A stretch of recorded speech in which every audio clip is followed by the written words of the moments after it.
Shane, what can you say about Team Latvia? How do you think? How good are we?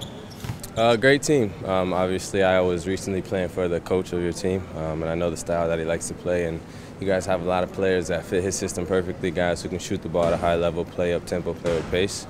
And last time we played him here, it was a pretty bad game for us. So we know what to expect. You know, the crowd's going to be into it, and a very talented team. So we have to come out and be ready and fight the entire game.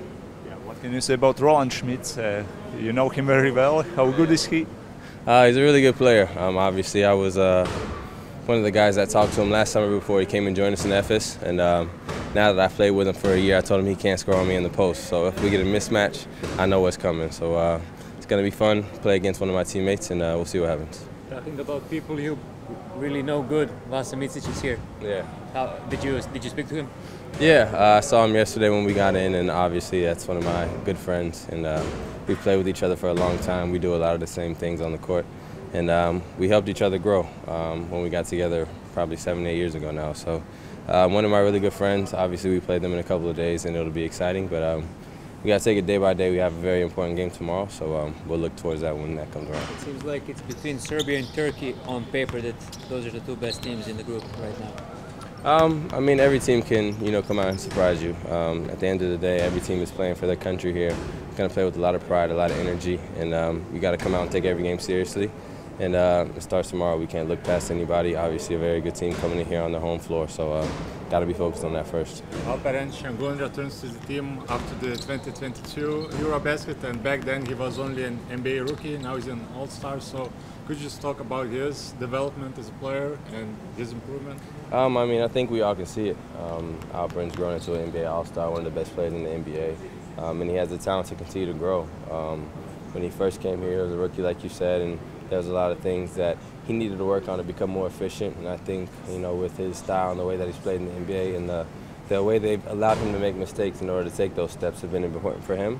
And I think the sky's the limit. I think there's still many things that he can add to his game to make him even better. And one of the top 10 players in the NBA just because of his ball skills and everything he can do with the ball. So I think this is a great tournament for him to continue to take steps in that direction and play in a different kind of style of basketball. And I'm just excited to be able to play with him, excited to see how he continues to grow. So would you say he's the best center you've ever played with?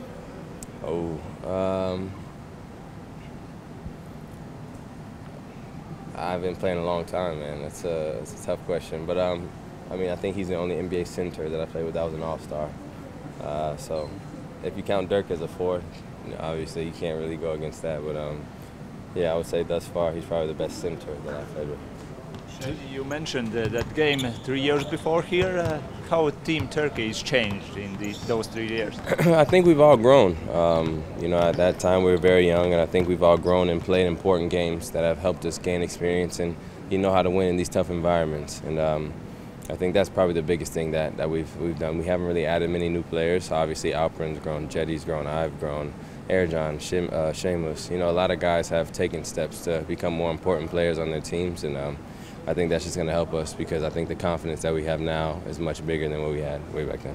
I talked with some Turkey journalists, and they said the first game is the most important for Turkey. Can you agree with them? Yeah, I mean, at the end of the day, you want to start the tournament on a good note, come out here, play well, and feel confident going into the rest of the game. So obviously very challenging game tomorrow against the home court team and the home crowd, but we've got to come out and give everything we have and try to start the tournament on a good note. What's the strengths for Team Latvia? I would say the ability to shoot the ball is probably their biggest strength. I think most times they have 5 guys on the court who can shoot the basketball, so they spread you out. And Coach Bronchi really teaches moving the ball, cutting, and playing at a high pace. So at the end of the day, I think that's their biggest strength. So you can't turn the ball over because they're going to utilize that against you.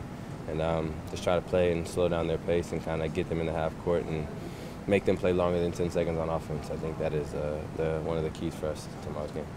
What do you expect from the home crowd? You already played here, Team Latvia. What's going to be tomorrow? It's going to be a crazy crowd. They love basketball here. It's a very important sport. They have a lot of passion. I think it's going to be very exciting. We witnessed it a few years ago, but I think this game is even bigger because it's part of a bigger tournament. And, I think it's going to be very exciting. And they have a great team. And playing EuroBasket in your home country is always, going to bring a lot of pride, so it'll be very exciting, and I'm looking forward to it. You also mentioned Coach Bronchi. How was it to play under him at the end of the last season? It was fun. You know, at the end of the day, he walked into a pretty difficult situation. You know, at the end of the day, Essex is a team that always has high expectations, and he came in when things were a little bit rocky, and he put his imprint on our team and kind of gave us a structure, and really helped us make that push towards the end of the season. And you know, one or two things go our way, you know, we go to the Final Four and we could have a chance to be playing for a championship. So, you know, all credit to him for coming in and doing what he did. I have a lot of respect for him and the way he ran our team, and you know, I wish him all the best in the future. But it was a great experience being able to work with him. Last question. Okay, thank you. Okay, thank you very much. Thank you, Shane. Sorry.